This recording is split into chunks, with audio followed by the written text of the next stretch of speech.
د پاکستان طلا په نامه یک تلویزیون د 12 بجو خبري ټولګه ته خراغلاس نن شنبه د تلیا میزان شپږویشتمه چې د اکتوبر میاشتې 13 نیټې سره برابر ده. په پیل کې د مهمو خبرونو سرټکی.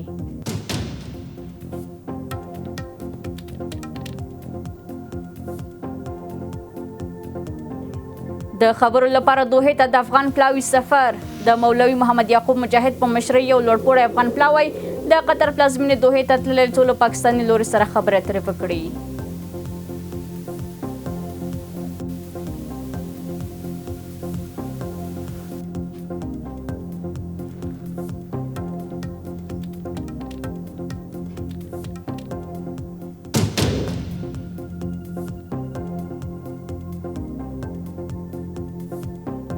کرکټ بورډ له پاکستان سره درې اړخیزه لوبلړۍ لغوه کړه. کرکټ بورډ په ارګون ولسوالۍ کې د پاکستان د پوځي رژیم له لوري د ملکي وګړو موخه ګرځولو په غبرګون کې له پاکستان سره درې اړخیزه لوبلړۍ لغوه کړه.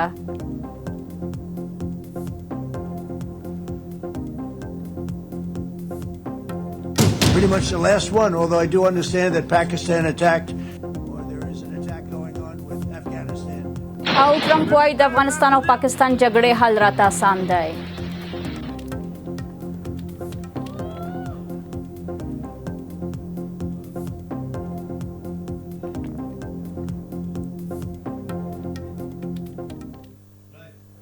اوس هم بشپړ خبرونه. د اسلامي امارت ویان ذبیح الله مجاهد تایید کړی چې یو لوړپوړی افغان پلاوی د ملي دفاع وزیر مولوي محمد یعقوب مجاهد په مشرۍ د قطر پلازمینې دوحې ته تللی څو له پاکستاني لوري سره خبرې اترې وکړي.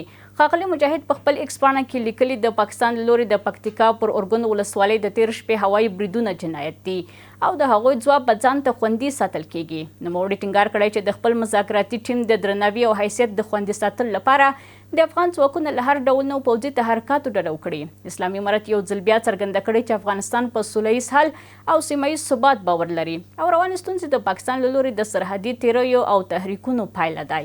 د یادونې ورته چې دا خبرې د دواړو هیوادونو ترمنځ له څو ورځني نښت او موقتي اوربند وروسته ترسره کیږي.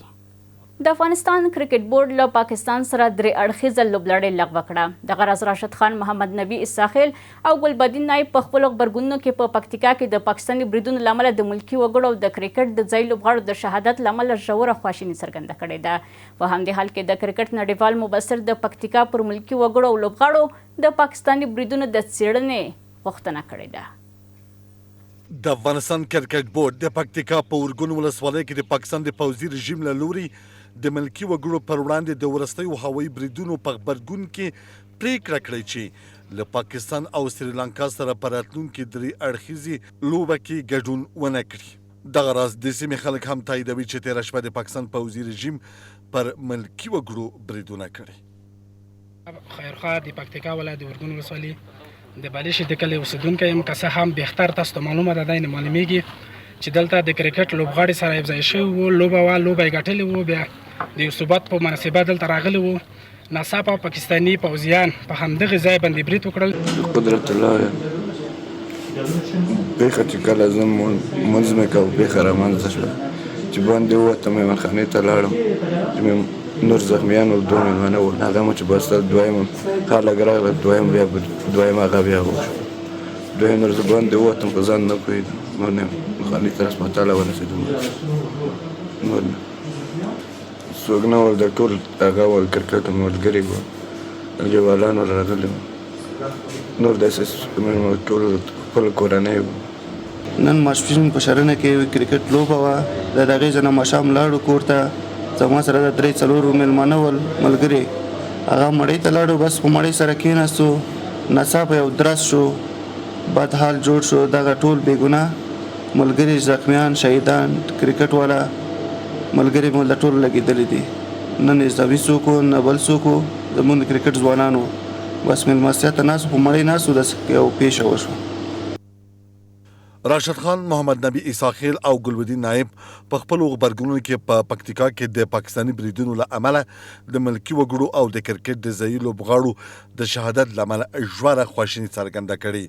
د دوی په وینا ورزش یوازې سیالۍ نه ده بلکې د ملت د ارزښتونو استازیتوب کوي او دا پریکړه د افغانستان د کرکټ بورډ لخوا یو دروند او با عزته دریځ بلل کیږي. سیف الله حکمل یم یو تن د کرکټ لوبغاړی نن سپوږم کې کوم بمبار شوی وو په هغه کې د موږ سره لوبېدونکي لوبغاړي چې نن یې له موږ سره د ملت اتلان ټرافي سیالۍ کې برخه اخیستې وه دوه کسان د هغو چې هم شهیدان سوي وو لوبغاړي وو په دغه ځای کې دغه د مهاله کې د هغه میلمنو په ځای کې همدلته دوی د غزمنان د هلکان ټول د لوبغاړي کې ټول د کلاډیانو په دغه ځای کې بعض غلطه د ماخستان ډوډۍ سره خوړل خپل گپ شپ سره لګاو چې دغه برید شوی د کرکټ ملي لوبغاړي په ځانګړي ډول راشد خان د بورډ د دې پریکړې ملاتړ کړی. ټاکل شوی و چې د افغانستان پاکستان او سریلانکا ترمنځ درې اړخیزه شل اوریزه لوبه د روان کال د نومبر میاشتې په لومړیو کې ترسره شي خو د افغانستان کرکټ بورډ اعلان وکړ چې د ملي حیثیت عزت او ملي درد ته په درناوي دغه لوبه لغوه کوي.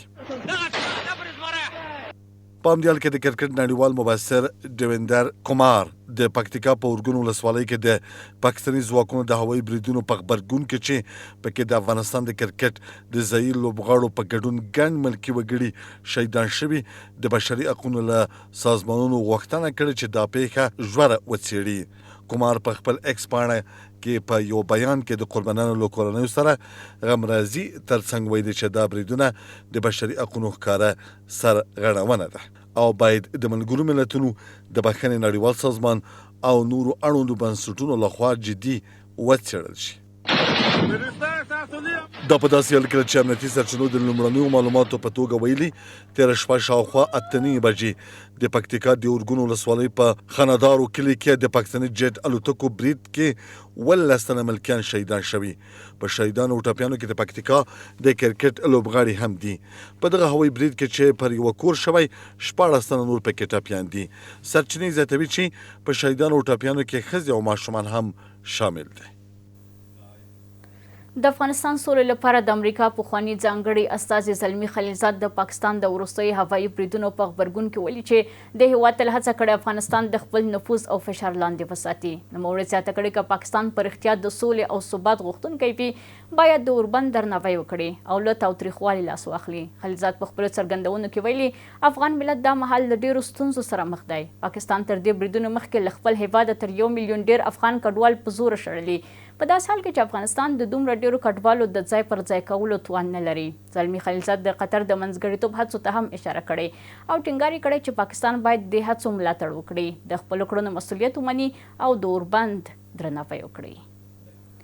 د تحریک طالبانو پاکستان یا ټي ټي پي مشر نورولي محسود ژوندی دی او په افغان خاوره کې شتون نه لري. نوموړي په یو ویډیو کې ویلي چې د خیبر پښتونخوا ایالت په خیبر ولسوالۍ کې ژوند کوي او له هغه ځای د پاکستان حکومت پر وړاندې خپل فعالیتونو ته دوام ورکوي. د تحریک طالبانو پاکستان مشر ویلي چې هغه دا ویډیو په خیبر پښتونخوا کې د خپل شتون د ثابتولو لپاره ثبت کړی او ټینګار یې کړی چې هغه د افغانستان خاوره د پاکستان پر وړاندې نه ده کارولې. دا په داسې حال کې ده چې پاکستان څو ځله د افغانستان له هوایي حریم سرغړونه کړې او په کابل کې په ملکي وګړو بریدونه ترسره کړي او ادعا یې کړې چې د ټي ټي پي مشر یې په نښه کړی دی. پاکستان له څو کلونو راهیسې پر افغانستان تور لګوي چې ګواکې د ټي ټي پي د روزنې مرکز دی خو دغه ادعا تل او په کلکه د اسلامي امارت له لوري رد شوي. کابل ویلي پاکستان په خپله د ترهګرۍ د روزنې اصلي مرکز دی. په وروستیو ورځو کې د پاکستان ادعاوې لا زیاتې شوي او اسلام آباد په څو مواردو کې د افغانستان د هوایي حریم د نقض له لارې پر کابل هوایي بریدونه کړي. پاکستان ادعا کړې چې د تحریک طالبانو پاکستان یا ټي ټي پي جنګیالي یې په نښه کړي او په حقیقت کې ملکي وګړي یې شهیدان کړل. دغه بریدونه د اسلامي امارت له جدي غبرګون سره مخ شول او د افغانستان د حکومت ځواکونو د ډیورند په فرضي کرښه د پاکستاني پوځ څو پوستې تر برید لاندې راوستې او له منځه یې وړې خو په پای کې دواړو خو ترمنځ لنډمهاله اوربند هم ټینګ شو. د تحریک طالبانو پاکستان مشر خو اوس نورولي محسود په یوه تازه ویډیو کې د خپل ژوند ثبوت ډاډ ورکړی او ویلي چې هغه په افغانستان کې حضور نه لري. ښاغلي محسود زیاته کړې چې د خیبر پښتونخوا ایالت د خیبر ولسوالۍ په سیمه کې ژوند کوي او خپل فعالیتونه له همغه سیمې پر مخ وړي. د تحریک طالبانو پاکستان مشر ټینګار کړی چې د افغانستان له خاورې څخه د پاکستان پر ضد هیڅ فعالیت نه دی ترسره کړی. په خپله خاوره او چې هغه قبایلي خاوره ده او بیا هغه خاوره چې دغه ډېره د غیرتمند اقوامو ډکه خاوره ده چې هغه د خیبر خاوره ده. د خیبر په خاوره باندې الحمدلله زه موجود یا شتون لرم او ټول تحریک طالبان پاکستان مجاهدینو ته اطمینان ورکوي چې الحمدلله موږ دغه راموټ یو هیڅ مشکل نشته دی. دغه د دشمن پراپاګنډه دي چې کومه څو ورځې مخکې وشوله. د ښاغلي محسود ویډیو په داسې حال کې خپره شوې چې د هند د بهرنیو چارو وزارت ویان د افغانستان او پاکستان ترمنځ د وروستیو سرحدي نښتو په غبرګون کې ویلي اسلام آباد له دې امله ناخوښه دی چې افغانستان په خپلواکه توګه پر خپلې خاورې واکمن دی. افغانستان پاکستان بارډر روښانه ده چې ترهګریزې ډلې په پاکستان کې شتون لري او دغه هیواد یې ملاتړ کوي. د هند د بهرنیو چارو وزارت ویان دغه څرګندولو په داسې وخت کې شوي چې د پاکستان د دفاع وزیر خواجه آصف یو ځل بیا ادعا کړې چې د کابل او اسلام آباد ترمنځ د تاوتریخوالي د زیاتېدو سره د هند له لوري د برید احتمال شته. آصف ټینګار کړی چې پاکستان د دواړو جبهاتو د مقابلې لپاره بشپړ چمتووالی لري او هیڅوک باید په دې اړه شک ونه کړي. د دې سره سم د جمعیت علما پاکستان مشر مولانا فضل الرحمن د چین او پاکستان د اړیکو د کمزوره کېدو او له هند سره د دښمنۍ ته په اشاره سره ویلي اسلام آباد نور د بلې جګړې توان نه لري. هغه یو ځل بیا د افغانستان او پاکستان ترمنځ د منځګړیتوب لپاره خپل چمتووالی څرګند کړ. امریکا کو اڈے دیے جہاز اڑائے اب ہماری فضاؤں سے گزرے اور افغانستان پر بمباری کر. زمونږ پالیسۍ دې حالت ته رسولي و چې پاکستان په سیمه کې له انزوا سره مخ شوی، د چین باور پرې کم شوی او هیواد د ډیپلوماټیک انزوا پر لور روان دی. مونږ له هند سره دښمنۍ لرو، له افغانستان سره په نښتو بوخت یو او له ایران سره هم اختلافات لرو. نو د پاکستان د سولې، بقا او خپلواکۍ پر بنسټ د بهرني سیاست مفهوم چیرې پاتې شو؟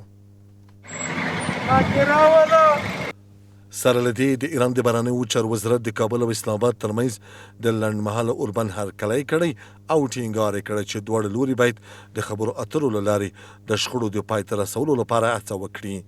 دغه وزارت همدارنګه ولې تهران چمتو دی چې د منځګړیتوب رول ولوبوي تر څو د دواړو هیوادونو ترمنځ نښتې پای ته ورسیږي. بلخوا پاکستان نن د سپین بولدک له لارې افغان کډوالو ته د بیرته ستنېدو اجازه ورکړه. د سرچینو په وینا دروازې له پرانیستل کېدو سره سم نږدې 900 افغان کډوال کورنۍ هیواد ته به ستنې شي، خو دا لاله له هم د هر ډول تګ راتګ لپاره پرته له کډوالو تړلې ده.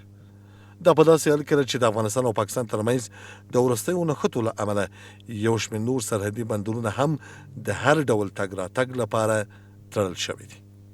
د امریکا ولسمشر ډونالډ ټرمپ ویلي پوهیږي چې د افغانستان او پاکستان ترمنځ بریدونه روان دي او د دې جګړې حل ورته اسان دی. نوموړي چې له خبریالانو سره خبرې کولې ویلي چې په نړۍ کې یې 8 جګړې ختمې کړې او د لسګونه میلیونه خلکو ژوند یې ژغورلی دی. ټرمپ زیاته کړې چې له ده مخکې د امریکا هیڅ ولسمشر کومه جګړه نه ختمه کړې بلکې جګړې یې پیل کړې دي. د نوموړي په خبره د پاکستان لومړي وزیر ترې مننه کړې چې د هند او پاکستان جګړې په ختمولو سره د میلیونونو خلکو ژوند ژغورلی دی. د هندوستان د هندو ورځپاڼې د راپور له مخې افغان ځواکونو په وروستیو سرحدي نښتو کې پاکستاني پوځ ته داسې غاښ ماتونکی ځواب ورکړی چې اسلام آباد یې لالنده کړی دی. راپور زیاتوي افغان ځواکونو د پاکستان د سرحدي پوستو پر وړاندې دقیق او چټک بریدونه ترسره کړي چې له امله د دې هیواد یو شمېر مهم پوځي تاسیسات زیانمن شوي او د هغوی دفاعي سیستم یې ګډوډ کړی دی. د ورځپاڼې پر وینا دا بریدونه د افغانستان د ملي ځواک او خپلواک دریځ څرګندونه کوي او دا یې ثابته کړې چې یو نوی خو باعزته ځواک هم کولی شي اټومي ځواک لرونکی هیواد حیران او بېوسه کړي. له تاسې خپلو ټولو همکارانو نه په مننې سره زموږ د 12 بجو خبرې ټولګه تر همدې ځایه وه. تر بیا د خدای په امان.